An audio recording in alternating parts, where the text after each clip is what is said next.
ATS's Symphoni platform offers a standard set of end-of-arm devices. These are fully tested quick-change tools that work with Symphoni's RSM arm to solve tasks in the assembly process. These devices are off-the-shelf, which shortens the development and testing process. Symphoni end-of-arm devices add tooling and additional axes of motion. The most common uses are radial orientation, inversion, and pick-and-place. Regardless of their purpose, however, each end-of-arm device features the same 3 shafts and pins, making them easily and quickly interchangeable. Thus, multiple products can be run on the same system on the same shift. The devices themselves can be replaced without needing to change the RSM arm.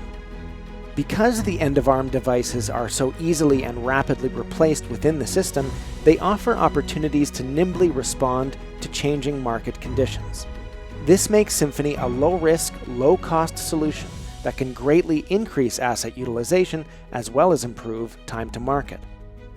Symphoni's selection of standard end-of-arm devices is like the large retinue of musicians that any professional orchestra can call upon.